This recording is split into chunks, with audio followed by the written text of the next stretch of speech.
E o segundo assunto foi o que vocês escolheram na enquete, que foi o boato que surgiu aí essa semana, de que o padre Fábio de Mello havia se convertido, o padre Fábio de Mello se converteu ao gospel, e ia se tornar pastor metodista, e de quebra já ia casar com uma moça que ilustrava a foto do Facebook.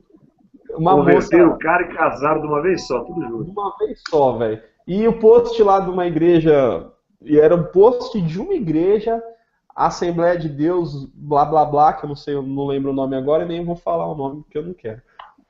Mas que falava que o Fábio de Mello, num sermão na igreja, tinha dito que ele tinha se apaixonado por uma moça, que ele ia largar a batina, que a igreja já sabia que estava falando que era por causa de motivos de saúde, mas que na verdade ele ia se casar com aquela moça, ia se tornar pastor metodista de uma hora para outra. Ele já ia pegar e usar o tempo de casa, é igual o INSS, né? Ele já ia sair de um, mas já ia entrar no outro, já agregando tempo de ministério, e ia se tornar pastor metodista, né? Essa notícia, obviamente, era falsa. O padre logo colocou lá nas suas redes sociais, de maneira engraçada, né? Que é como é de característica dele usar as redes, de que essa notícia era um absurdo, que não era verdade, que não estava acontecendo nada daquilo. Hamilton, você acha que o padre Fábio de Mello precisa se converter? Que história foi essa? Como é que você acha? Como é que você viu essa notícia aí? Eu acho que ele é mais convertido que muita gente. Essa é a minha percepção. Na verdade, não é a percepção antiga, é a percepção depois da minha saída da Matrix e tal, muitas coisas mudaram, né? E, aliás, eu sempre recomendo a pessoa assistir Matrix com as lentes do Evangelho, com a cosmovisão cristã. Quando você assiste aquele filme, você entende muita coisa. Mas olha só, eu acho que essa ideia é muito esquisita, né? Assim, a gente separa o cristianismo hoje entre os protestantes e os católicos de um jeito muito cruel, eu acho, assim, muito cruel, né? E eu acho que é necessário fazer isso. É uma pessoa que apresenta valores cristãos profundos, pelo menos, né? Naquilo que a gente vê, naquilo que a gente percebe, tem um conteúdo teológico bacana, e enquanto talvez a crítica que venha logo depois da minha fala seja mais, e as santas, e os santos que eles adoram?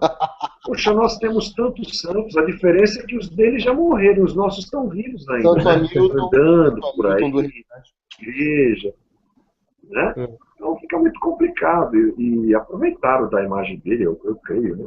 Para fazer algum tipo de promoção, alguma coisa, já que ele é uma pessoa pública muito conhecida. Eu gosto de ouvi-lo, viu? Minha mulher gosta bastante dele também.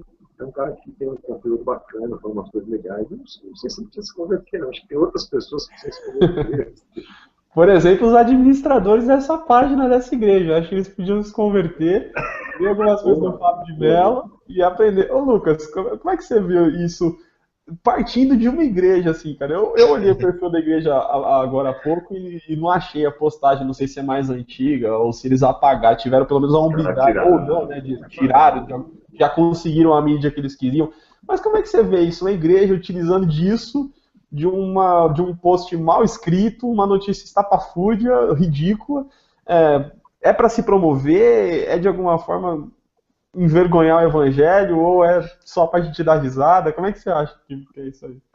Não é pra envergonhar, pra escandalizar, nem nada disso não. Eu acho que eles tentaram, claro, a promoçãozinha rola, sim, eu acho que tentaram se promover em cima do pastor Fábio de Mello, convertemos o padre, o pastor. Você está convertendo ele. Já converteu o cara, já. Convertemos o padre, com certeza rolou isso. Olha o que nossa igreja fez, finalmente convertemos um grande nome dos católicos para os evangélicos. Mas não era nem da igreja deles, ele ia virar metodista, e o negócio era Assembleia de Deus. O negócio era ser evangélico. Ele estava se tornando evangélico, isso rolou. Agora, o que eu acho mais engraçado é exatamente isso que o Hamilton falou. De os caras tentaram converter o padre, e ele, pra mim, ele já é crente pra caramba. Quem acompanha ele, vê o que ele fala, vê o que ele escreve, vê a caminhada dele, percebe que ele está seguindo Jesus Cristo. Ele não está seguindo exatamente o que a religião católica está dizendo, assim como tem um monte de cara que é pastor evangélico que não está seguindo totalmente o que a religião evangélica está dizendo. Os caras estão seguindo Jesus Cristo. Eu acho que a gente tem que se libertar dessa desgrama de seguir um manual religioso e começar a seguir o cristianismo pura e simples, né? Aquela coisa maravilhosa. É, eu acho que se for ver a ferro e fogo, tá certo que a religião, o protestantismo se dividiu em muito mais vertentes, o catolicismo conseguiu aparar um pouquinho mais essas dissidências e tal, a não ser o próprio protestantismo. Mas a gente tem diferentes teologias, coisas mais, uma bagunça maior. Mas de alguma forma, o que a gente faz fere um monte de princípio gospel de vários lugares também. Quando a gente fala de cultura da forma como a gente falou, como o próprio Hamilton citou aí, falar que o que é de fora da igreja é do demônio, o que a gente está falando para alguém crente pode ser coisa do demônio também, não? Jesus Cristo, quando ele disse assim a Pedro, que aquilo que mata pela espada morre pela espada, eu acredito que ele já estava falando um princípio para a vida humana. Os evangélicos escolheram ir pela linha da verdade e a busca do conhecimento. Os católicos escolheram, por vezes, dizerem que acreditam todos em uma mesma coisa e manter a unidade. Aí os evangélicos que escolheram sempre a verdade e o conhecimento, é óbvio, quando eu chego em uma verdade minha que eu considero absoluta, então a tua é uma mentira. Então a gente divide. Aí depois vem um outro grupo e diz, não, mas isso aqui, esse ponto aqui da teologia de vocês está errado. Então a gente divide. A gente vai dividindo, porque desde o início a gente começou com uma briga. Certa ou não, errada ou não, isso aí para mim é irrelevante. A questão é, a gente começou rompendo pela espada e a gente vai viver assim, nós os evangélicos. E aí nesse ponto de a gente tem a verdade e eles têm a mentira, a gente sempre acha que tem a verdade. Então é exatamente o que você falou. O que a gente está dizendo aqui é mentira para um monte de gente e ofende um monte de gente. E um outro monte de gente vai dizer, nossa, que legal que eles estão fazendo um canal desse, estão falando coisas que eu concordo. Mas no dia que a gente falar algo que a pessoa discorde, aí ela também vai torcer o bico pra gente. No final das contas, a gente está deixando de crer em Jesus e no Evangelho a gente crê só em nós mesmos. Quando a Bíblia concorda comigo, eu concordo com ela. Se ela discorda de mim, eu discordo dela. Se você não gosta da gente, fica por aqui mesmo. Vai desgostando e vai xingando a gente. Não tem problema com isso, não. Ô, Rodrigão, eu já fui chamado de ecumênico no nosso canal, num comentário lá. Mas você tem uma carinha de ecumênico, assim. Eu sou meio, né, velho? Você curte Rosa de Saron, velho. Rosa de Saron que é... Desculpa o Resgate é uma banda do coração, mas o Rosa de Saron é um caso de amor. Rosa de Saron Rosa de Saron é um amor de verão, né? Não, já tá durando vários verões. A gente não. Quando a gente se torna um pouco mais autônomo na questão do pensamento, né? Quando a gente consegue se desamarrar um pouco dos manuais que passam pra gente, a gente não consegue caminhar cada vez mais para uma unidade, em vez de tentar ficar, por exemplo, convertendo católico. A gente não está num movimento mais crítico nesse sentido. Eu acho que a gente cedendo um pouquinho, eles cedendo um outro pouquinho, e quem tem um pouquinho mais de senso está começando a perceber que o caminho é junto, não é separado. Sei lá, qual que é a sua percepção? Eu acho que assim, a gente tem que parar de querer fazer prosélito, né, meu? Jesus já ensinou isso pra gente, que ele falou para os fariseus, pessoal, vocês percorrem aí terra, céu, mar, tudo atrás de um prosélito, cara, e fazem deles 2 vezes mais filho do inferno do que já são. Então, assim, a brincadeira não é mudança de religião, né? A brincadeira, o lance que Jesus fala pra gente é mudança, transformação de dentro para fora. É mudança de vida, é um estilo de vida que se expressa em atitudes, né? Ele não está falando para você deixar... A brincadeira não é assim, eu era católico, agora eu sou batista, eu era católico, agora eu sou assembleano, eu era católico, agora eu sou metodista, eu era espírita, agora eu sou católico, que agora eu sou católico, não, espírita que foi para Umbanda, agora... Não tem nada a ver. Jesus não está falando sobre você mudar a sua religião, ele está falando sobre você mudar o seu caminho, o seu modo de viver como gente, né? É perceber que você carrega em você essa imagem e semelhança de Deus que precisa ser resgatada pelo Mestre Jesus. E aí isso envolve caráter, envolve senso de coletividade, de comunidade. É você negar a si mesmo, é você começar a perceber que você precisa dar passos para trás para que o outro venha primeiro que você. Isso é que assusta no Evangelho de Jesus e que a gente procura sair pela tangente, né? O Evangelho assusta porque a gente está colocando primeiro o outro e não eu, né? A gente está colocando primeiro a comunidade e não o que me interessa. né? A gente está amando o nosso inimigo e não mais tendo vitória sobre o inimigo, mas a gente está amando o nosso inimigo. Então, essa loucura assusta. Então, a gente tem que parar de querer fazer prosélito. A brincadeira não é mudar de religião. A brincadeira, a verdade, né, do evangelho, que não é brincadeira, é uma metanoia, é uma transformação que vem de dentro para fora. Não vos conformeis com esse mundo, mas transformai-vos pela renovação das suas mentes, né? Então, isso é a ideia. Então, querer você trazer, apatriar, né? É como se a gente conquistasse um território, né? O God War, né? Joga War é muito legal. Então, assim, dominei aqui o Oriente Médio, o Alasca, é meu. Então, assim, tipo assim, o evangélico está querendo dominar os principais pontos estratégicos. O padre Fábio de Mello, que é um cara famoso, vou trazer para cá, é um modelo de religião, quem sabe eu não consigo um monte de prosélito junto com ele. Mas não tem nada a ver, o cristianismo não é isso. Um adendo é que a própria atitude, ela é extremamente infeliz, né? Se apropriar da possível conversão de alguém para sair divulgando a minha instituição, mostra um empobrecimento espiritual absurdo, né? Um valor assim, completamente estranho àquilo que a palavra de Deus nos ensina, né? Se fosse uma verdade, o negócio era para ter ficado assim, na boa, né? Vamos tratar esse assunto entre nós aqui, mas essa divulgação já mostra uma má intenção aí. Seria absurdo estardalhaço se fosse verdade. Sendo mentira, potencializa. E a gente viu tantos amiguinhos, né? Tanto o pessoal amigos nossos do Facebook. Gente, vamos ser um pouco mais criterioso. A gente publica, compartilha, replica mentiras em nome de sei lá o quê. Nesse caso, em nome de Deus. A gente fala, ó, que bênção. O padre conheceu a verdade. Nossa, velho. A gente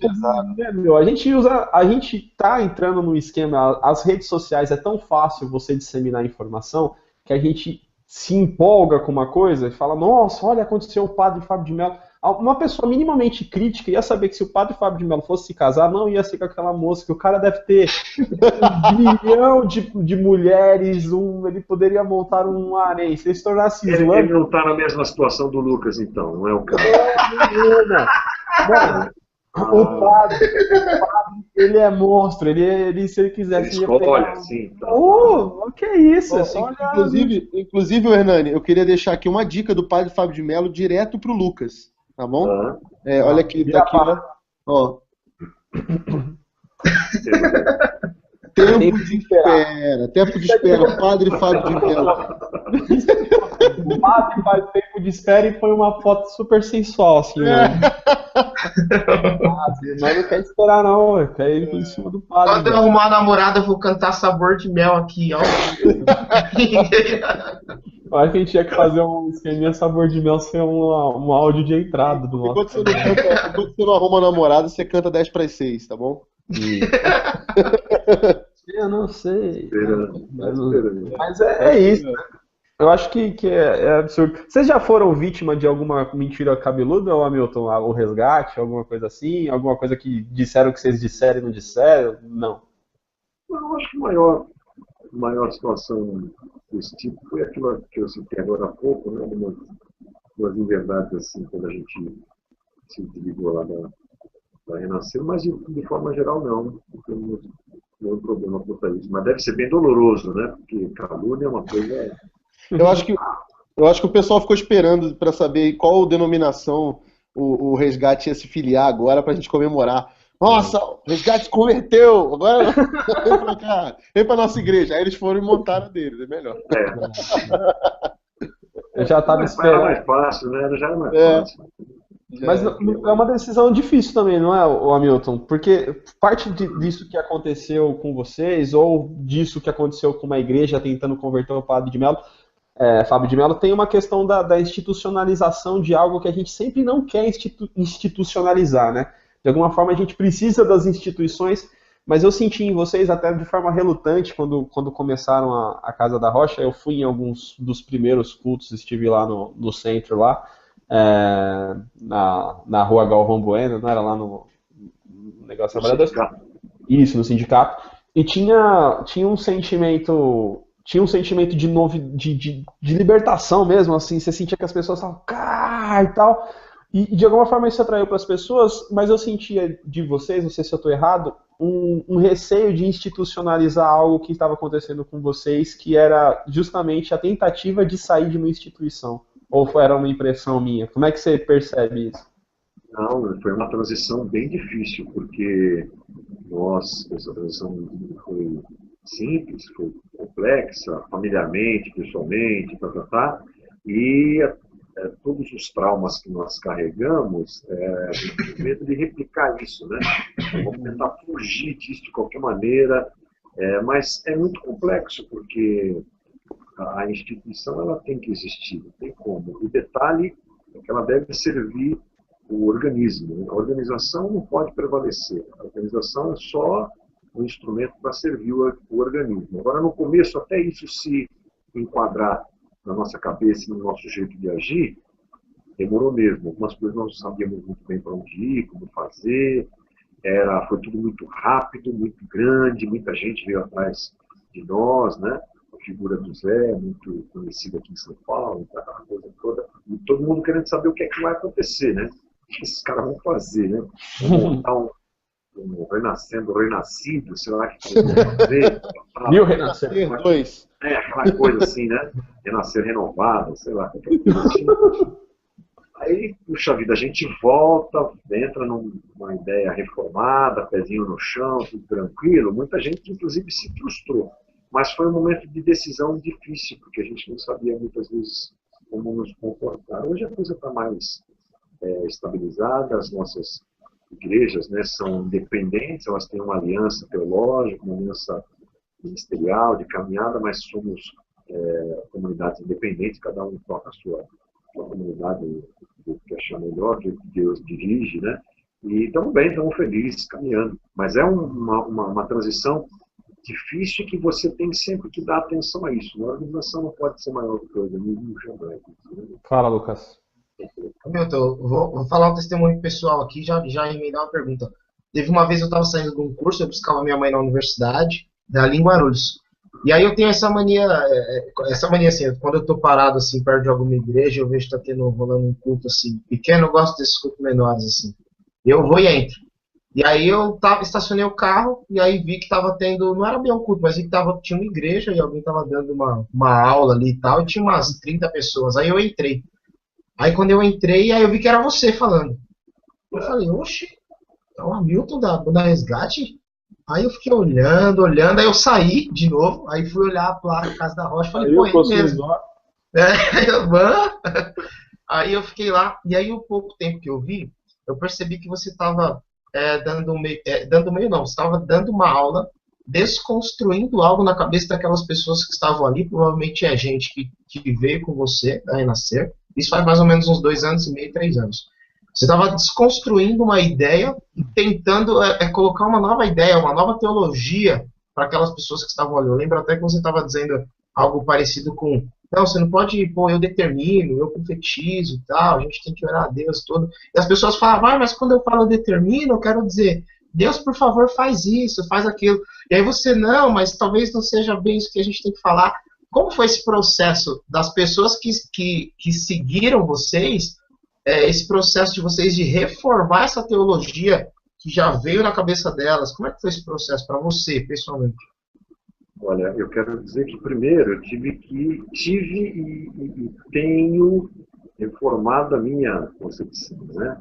Porque foram 19 anos lá fazendo essas coisas aí, e aí quando a gente resolveu sair, as coisas ficaram um pouco confusas na minha cabeça, em vários aspectos, e eu acho que a questão teológica também pesou. Por isso eu fui correndo estudar e tentar aprender e reaprender algumas coisas, até porque eu sou de formação batista, né, antes da Renascer. Então isso foi meio complexo para mim, mas a nossa comunidade tem essa característica de nós atrairmos pessoas que passaram pela mesma experiência que nós. Acho que é meio natural as pessoas que estão sabendo a nossa história acabam aparecendo nas nossas comunidades para conversar com a gente. Então, eu acho que esse é um propósito importante, porque se nós somos refúgio de gente que tem esse pensamento, começa a perceber esse pensamento, essa forma, essa teologia não é uma teologia adequada, e quer se adequar, e quer buscar uma teologia saudável, então cabe a gente fazer isso. E a gente faz mesmo, ainda fazemos, né? Esse serviço de esclarecimento, de doutrinamento, buscando a sua doutrina, apresentando os valores, às vezes os mais rudimentares, como esse que você falou, como é que eu oro, como é que eu falo, pegando exemplos desse meio neopentecostal, que são bem distorcidos da palavra, trazendo esses conceitos para a pessoa poder refletir, sair dali pensando. Eu acho que a grande questão às vezes você não precisa arrebentar, né, falar mal, detonar e tal. Você mostra a verdade e bíblica, conceituando biblicamente, coloca as pessoas para pensar. Pelo menos até agora está funcionando, né? É isso aí. Legal. Eu acho que o nosso desafio é tornar a fé cristã autônoma a ponto da pessoa entender criticamente, em vez de ficar reproduzindo discurso. E talvez igrejas que publiquem mentirinhas do padre Fábio de Mello não estejam adeptas a esse tipo de atitude, de fazer com que as pessoas pensem criticamente e saber que o padre de Mello é crente já. Ele não precisa se converter. Ele só é padre, ele está na igreja católica. A gente gosta de você, padre. Se você quiser vir no telescópio, eu vou te mandar um e-mail e aí você me responde. Se você quiser vir no telescópio, você já está convidado.